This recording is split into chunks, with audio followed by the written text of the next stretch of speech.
This video is for anyone who feels completely out of control in their life because of a situation that has happened to them, or for anyone who feels like they need to control everything in their life. My name is Vanessa, I'm a lightworker, a healer, and I'm here to help you. About 7 months ago, a situation happened in my life that left me feeling completely out of control, broken, and lost. So I wanted to learn everything about what was happening to me and what I could do to help myself. And I learned a lot, and I want to share that with you. So when we're feeling completely out of control in a situation, something that's happened to us externally, it's true that we are out of control about what is happening externally. We are not able to control others, what others think about us, say about us, or even do to us sometimes. But there are many things that we are in control of. And the main thing is what we allow this thing that has happened to us mean for us. What we allow it to mean about ourselves, about what it's going to mean for our future, and what we are going to allow it to do with our emotions. We are also in control of our emotions and taking steps towards bringing awareness to what emotions are, how they're affecting us, and ways that we can feel better. So when this situation happened to me and I felt completely out of control and broken and lost, you might imagine that I thought this was a really bad thing. But thankfully, I had already had my spiritual awakening and I had a lot of tools in my tool belt, so to speak. And as I meditated on this and dived in and learned about everything I could about the situation, about control and loss of control itself, I learned some really powerful things. And one of those things was that the meaning I was giving to it was a story that was placed there by my ego, and I was able to tear it apart and tear it down and to change the meaning of what happened to me and to step into my power.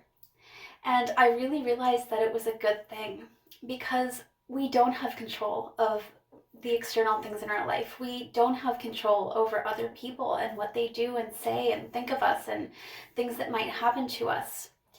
And it is a wonderful experience to feel completely out of control and then to be able to step into your power and realize that we really do have complete control over our emotions and how we are going to allow this thing that has happened to us to change us or not change us, and what we are going to allow it to mean and to find peace. It is so powerful to be at a place where you feel completely out of control and then to step into your own power and realize the powerful being that you are, the powerful creator of your own worlds. And I started to practice the mindfulness that I had learned, the mindfulness meditation and just the mindful living. So that is when you are just being. When you are not going through each moment and defining it and labeling it and saying that this means this and this means that, you are just allowing yourself to be in the moment as it is.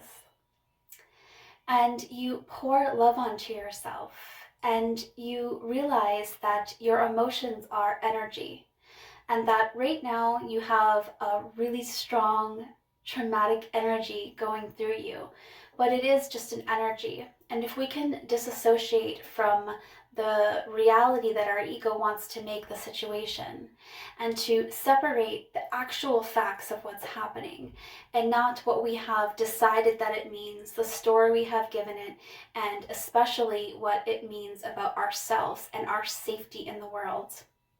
Because people who have problems with control, so if you are a controlling person, if you feel like you need to control little situations in your life and you're always sort of trying to grasp onto controlling your external life, which is exactly what you will do when you feel completely out of control. You're trying to reach on to anything. You're trying to get some ground to stand on because it feels like your ground has just completely fallen from underneath you. And what this always is an indication of is that we don't feel safe. And this starts in our childhood. So stay with me. At some point in our childhood, we learned that we were not safe. Now, if you have a bully somewhere, say you're a young child and you're on the playground and someone is bullying you, your inclination will be to run home. But what if when you go home, you also don't feel safe? And this doesn't have to be from a place of abuse. It could be that your parents don't feel safe, and they are showing us the way of the world. They are showing us and teaching us how the world is around us. So if our parents don't feel safe, we are not going to feel safe. Another example might be that if your parents don't see, hear, and understand you, and you feel completely unseen, unheard, and understood, you will also not feel safe. And what happens is we begin to not trust the world. And at a certain point, we begin to not trust ourselves as well. And we don't trust ourselves to be able to get through the world safely. So this all has to do with safety, whether you're feeling completely out of control from a situation or you are a person that is feeling like you need to control every aspect of your life. So some of the things that we can do are begin to find ways to make ourselves feel safe, to step into our power, to realize that we are powerful creators of our world and that we have the power to not allow external things to change the way that we're feeling. And this takes a lot of practice. Okay, it's baby steps and it's like working a muscle.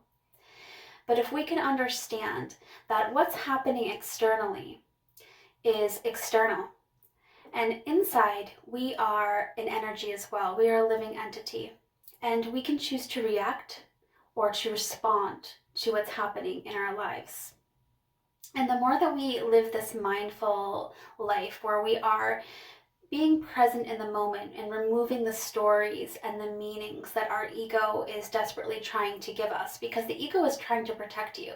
So going back to that child where you felt unsafe in the world for whatever reason that you particularly felt unsafe, and most of us will experience this. Most of us as children will feel unsafe. So what happens is your ego steps in and it says, I'm going to protect you. And this is what we're going to do to protect ourselves. And then it's going to have all kinds of stories.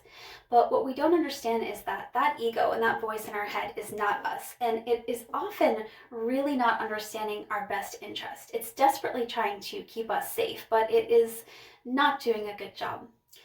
And ways that we can begin to help ourselves is disidentifying from this voice, from this ego, and really coming into the present moment and doing a practice. This is one of the practices you can do, where you're going to focus on something you can feel physically, maybe something that is under you, either the ground under your feet or the fabric underneath your body if you're laying down or sitting down, something you can feel, something you can see, something you can smell, and if there's anything you can hear. And just focus on that and bring your attention back into the room or wherever you are. The second thing that you can do is go out into nature often as possible. And even further is to put your bare feet and hands into the ground. Because nature, if you go into the woods and you actually can physically feel, if you're a sensitive person, that line as soon as you cross over into a forest is a great calm that will come over you. It's almost as if the buzz of the world has stopped, and it has. And nature is a wonderful teacher for us. It can show us to be in a state of allowance, because this is the next thing that we need to do. And it sounds paradoxical, but when we are feeling completely out of control, we need to let go. We need to, literally, if you're a visual person and you imagine you're gripping yourself on to whatever it is that you're trying to control, literally let go and practice the art of surrendering and allowing things to just be. Because remember, we don't have control. If you did have control over the situation, you would just go ahead and fix it, right? You would stop it if you had the wand and you could change whatever happened and you could gain control. But you can't. So we need to completely let go and surrender to whatever is. And that doesn't mean give up or hang your head down. It just means to allow things that you cannot control to just be. And nature is a wonderful teacher for us. You can watch the water as it flows. You can watch the trees as the leaves fall and then the new leaves grow in the springtime. Nature is a peaceful place, it is a calming place, and it is a great place for you to learn the art of surrendering and the art of just allowing. And this is going to be your greatest tool for finding peace. Because your resistance to whatever is happening is causing you a lot of pain. And the more you resist, the more the situation will persist, and the more you will stay stuck. So while you are busy resisting whatever's happening, okay, you've got your claws in there and you're trying to resist it.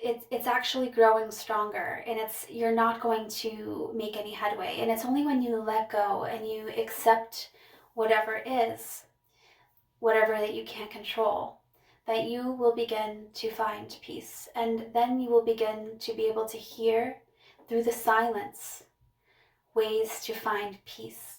And they say that the closest words of God are silence. And the closest you can be to connect to God is through silence.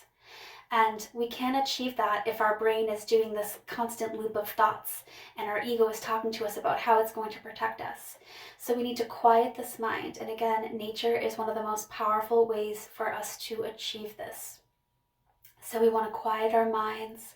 We want to let go and allow things to be, the things that we can't control. And we want to change the things that we can. And that is, again, the meaning that we give to it. Because a lot of the times that story and that meaning that we give about whatever's happening is self-induced suffering. And you could actually take on a whole different meaning. So be open. Be open to exploring what else could this possibly mean. And then we need to go in and do two more things. We need to concentrate on love for ourselves, love for maybe the person or persons that we think are a threat to us. Because again, this goes back to safety. So when we're trying to control things or we're feeling like we're completely out of control in a situation, we don't feel safe. But we need to pour love, because love is the opposite of fear. So the more that we focus on love, and the more that we can allow this into our lives, and even towards the people that we are feeling are a threat to us, the more peace we will have. And the very last thing that you are going to do is inner child work. So you need to go back to in a state of meditation, and recall all the times in your childhood when you didn't feel safe, when you felt out of control. And then you need to go back in. I have a video called Inner Child Work. You can watch that and I'll explain in detail there how to do this. And you need to go and do the inner child work. Because people try to often fix the outer surface of things, putting band-aids on it. But if we don't fix the root, if the root is rotten and bruised, then we can't fix anything else out of it. We're just putting band-aids on it, just temporary fixes, and the root is still rotten. The root is still bad. So we have to go in. If you are feeling completely out of control because of a situation or just in life in general, you feel the need to control for safety, then you have inner child work that you need to do. And the sooner you do this, the more peace, the sooner that you will find peace. So focus on that love. Focus on love. Imagine a seed. I'm going to give a seed to you right now that you can put in your heart. So you're going to take the seed, you're going to put it in your heart, place your hands over your heart, and it's going to grow love. And it's going to grow and grow and grow. And it's never going to stop growing. So I want you to reach out often and focus on this love and feel it growing and growing and growing until you are ablaze with love. This is where healing is. Go into nature, find love, feel love, and heal your inner childhood wounds. I love you so much. I sympathize with you. I wish you luck on your journey, and I can't wait to connect with you soon.